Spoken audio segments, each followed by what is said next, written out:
The lost item we're going to want to search and find and download to our machine so we can continue the lab is going to be a sample database. Microsoft has been providing a sample database under the name AdventureWorks for years, for many versions.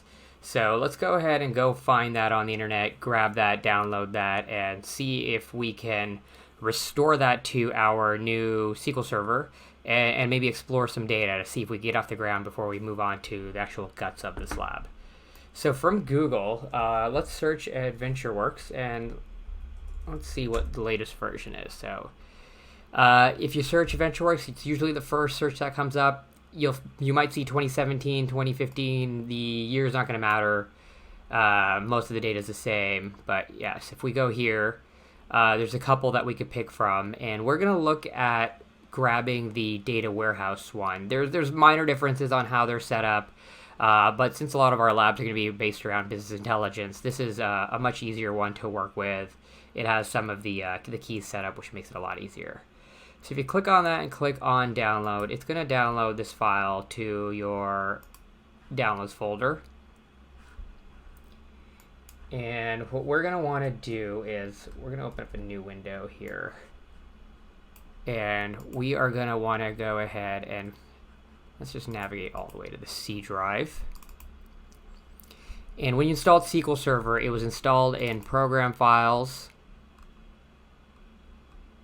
Microsoft SQL Server, and you're going to have three options here. One's for analysis services and just other instances, but the one we hear is the 01 we installed. So let's go ahead and click on that. MS SQL, and you're going to have two folders here, data and backup we're interested in. So what we ended up downloading was a BAK file located in our downloads. Right over here, the download file. So we want the backup file. So we want to put that into the backup folder. So when we go restore, it's just a little easier. These steps aren't completely necessary, but it just does make life a little bit easier to have things in the right location. So we now have a BAK file in our SQL Server backup file. So everything looks like it's in a good place to go. So let's jump back to the Management Studio tool that we installed earlier in the IDE, and let's take this for a quick test drive as well.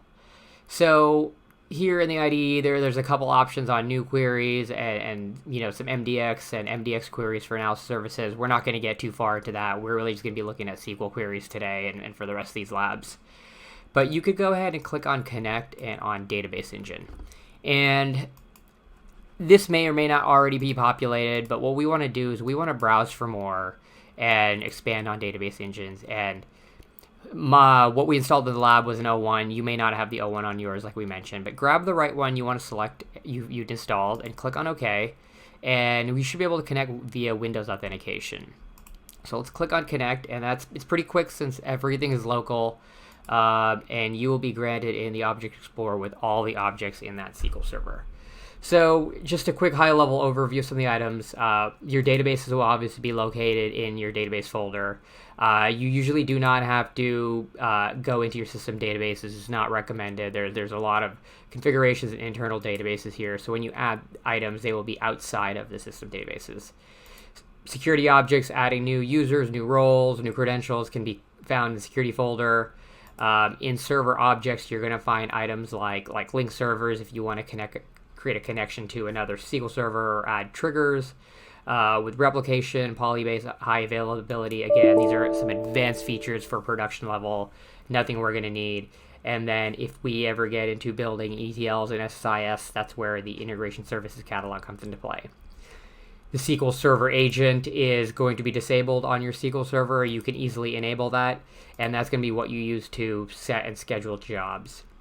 So let's go ahead and get our new test database restored to our SQL Server so we have something to use for the rest of these labs. So it's very easy to restore. You just right-click on Databases and click Restore Database. And you'll be prompted with a wizard pretty quickly. So if you click on Devices and click on the three ellipses, you'll be granted with the select devices, and it's going to be a file. And when you click on Add, it's going to take you right to the folder where we had saved our backup file. as I mentioned before, you didn't necessarily need to put it in this folder, and you could have traversed this tree and found it, but since I put it in the right spot, it makes for easy picking.